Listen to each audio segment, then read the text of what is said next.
Nah ini kan juga ada kabar simpang siur terkait Teteh mundur dari yayasan. Sebenarnya gimana sih Teh, mundur atau seperti apa sih Teh? Oke. Per tanggal 2 kemarin, 2 Januari 2025, saya sudah resmi untuk total mundur dari Yayasan Rumah Peduli Kemanusiaan. Seperti itu. Jadi alasannya apa? Alasannya karena saya mau fokus terhadap urusan saya pribadi. Jadi biar tidak dicampur adukan terkait donasi, terkait yayasan dan lain-lain, karena kasihan kalau urusan yayasan dan personal saya nanti digabung-gabung itu nggak semua seperti itu. Untuk penggantinya sendiri gimana Teh? Masih menjadi saudara atau seperti apa? Tanya yayasan ya, karena Mas Edi sekarang mengganti. Agus sendiri kan mengatakan update ya, minta uangnya dikembalikan gitu kan. Teteh mundur tuh dibilang katanya melarikan diri. Saya nggak melarikan diri, saya masih ada di sini. Saya nggak keluar negeri, saya nggak kemana-mana. Kemarin kita juga ada membuktikan di podcastnya Bang Denny Sumargo ya. Itu buktinya kita buka per bulan September, Oktober, November, Desember, uangnya masih nggak bergerak satu perak. Berarti kalau perihal dia meminta uang donasi gimana tuh? Kita serahkan lagi ke yayasan seperti apa, terus ke Bang Denny seperti apa, ke PH Donatur juga seperti apa. Nah dia itu kan berucap ya, bisa dibilang kalau Teteh ini nantinya akan berstatus tahanan rumah. Tahanan rumah. Kata Mas Agus sendiri bilangnya seperti itu Teh. Diketawain aja. Sampai misalnya merembet ke Mas Gary juga kan, bisa dibilang katanya Mas Gary ini siapa gitu. Baru bahas-bahas kok semester kuliah seperti itulah, mungkin tidak ada hak gitu. Sampai merembet ke Mas Gary sendiri, Teteh sendiri gimana sih? Kalau itu nggak boleh tanggapin ya. Karena kalau mau nanya aku ibu jawab apa? Boleh tanya sama Mas Gary-nya langsung. Bisa dituduhkan katanya ngaku-ngaku jadi lawyer. Buktikan aja dan tanya langsung sama beliau. Teh, butuh waktu berapa lama sih akhirnya final memutuskan untuk mundur dari yayasan sendiri? Karena kan yang kita tahu kan memang Teteh kan concern banget di yayasan sendiri, dan mungkin dampaknya pro kontranya mungkin ada yang menahan Teteh atau seperti apa untuk tidak keluar dulu sementara? Pada saat saya mulai melaporkan AL, terus saya mau fokus karena nggak bisa seimbang ya, nggak bisa balance. Jadi saya pikirkan untuk ini nggak bisa seperti ini, saya harus fokus terhadap satu. Jadi saya pilih untuk menyelesaikan case saya dan saya mundur dari yayasan. Berarti per tanggal 2 kemarin baru? Sudah tanggal 26 betul. Tapi di akte notaris sudah diurus. Yang perlu diberi pemahaman juga ke masyarakat soal rekening pribadi dan rekening yayasan itu kan berbeda. Betul. Selama ini kan soal uangnya di Novi, padahal kan uangnya mesti di yayasan. Yayasan betul. Cara mekanisme penarikan beda. Betul. Boleh dijelaskan soal karena perbedaan uang di Novi dan uang di yayasan Novi itu berbeda. Tapi kalau uang di yayasan ya uang yayasan, uangnya si Mas AS itu ada di yayasan, bukan di saya gitu. Kalau uang pribadi saya tidak ada urusannya dengan donasi gitu. Tapi kalau saya ditanyakan sama kalian terkait dari mana selama ini menghidupi yayasan, ya uang pribadi saya itu pendapatan saya menghidupi yayasan selama ini. Maka kita bisa pastikan lebih dari 50% penghasilan saya berikan ke yayasan untuk membantu anak-anak saya sekolah, untuk ODGJ saya rawat gitu, dan dia bisa HP makin maju aja, Ri. Mungkin gimana sih caranya untuk aku sendiri bisa mendapatkan donasi? Mungkin ada syarat-syarat yang harus dipenuhi. Jadi sebenarnya teman-teman saya izin ya melanjutkan. Jadi Teknopi itu per hari ini sebenarnya per tanggal 2 sudah resmi secara sah hukum itu bukan lagi ketua yayasan, bukan juga pengurus dari yayasan, bukan pembina yayasan juga. Jadi Teknopi tidak punya hak lagi di dalam yayasan itu. Ini memang sangat menyedihkan ya, karena memang sebenarnya yayasan itu bergerak di bidang sosial. Teknopi berniat untuk membantu masyarakat banyak, kemudian harus terhenti gara-gara kasus ini.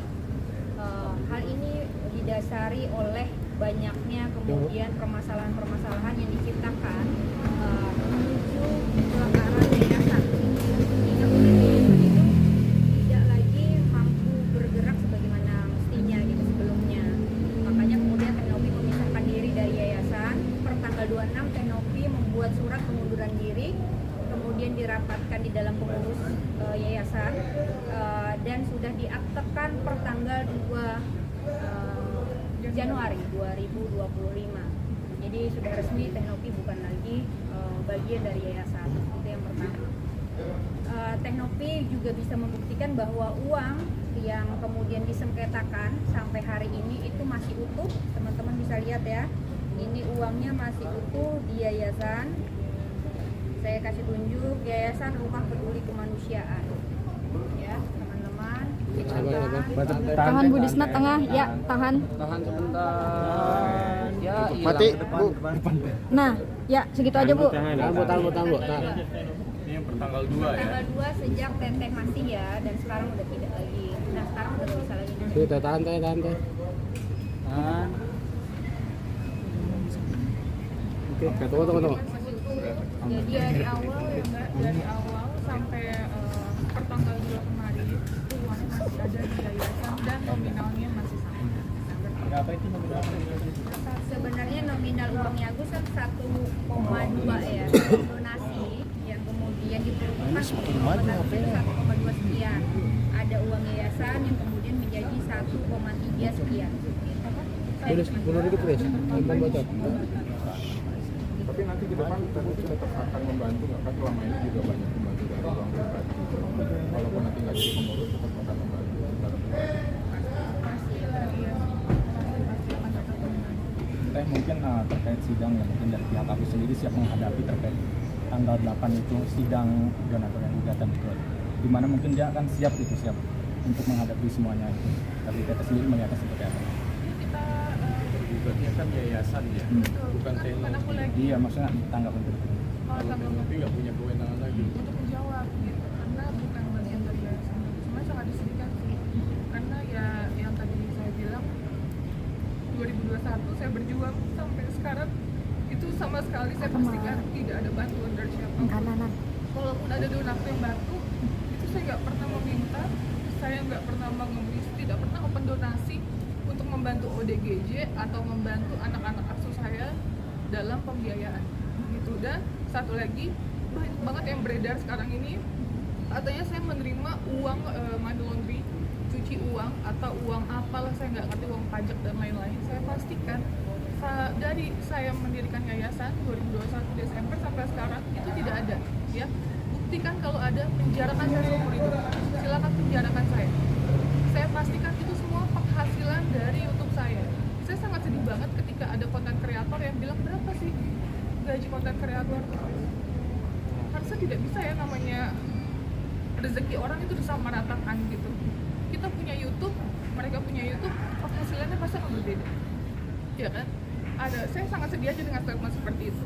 Kok bisa disamakan dengan orang lain itu sih. Apalagi ini yang ngomong mungkin orang terdekat kamu. Berarti tahun 2024 ini sebagai tahun apa sih? Mungkin tahun terberat kan?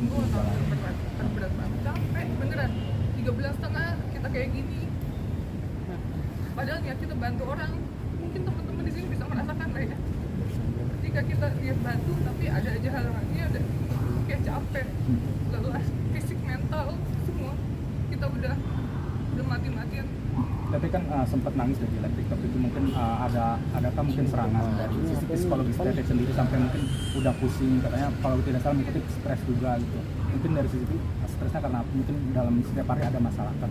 Capek karena banyak orang yang menyerang gitu. Misalnya tiba-tiba ada PH saya yang awalnya, terus dia bilang keadaan terdepan di media sosial dan lain-lain, tapi ternyata dia nyerang saya, terus pindah ke kubu donatur, sekarang mau pindah ke kubu AS misalnya kayak gitu. Terus tapi yang saya nggak suka, dia nyerang personal gitu loh, dan itu apa ya, kena di mental saya gitu. Itu kayak banyak oknum, bukan cuma satu dua, jadi kayak capek Kan mau sampai kapan juga kan kayak gini, ini uang yayasan, tapi yang diserang saya pribadi, personal saya, kan aneh jadi.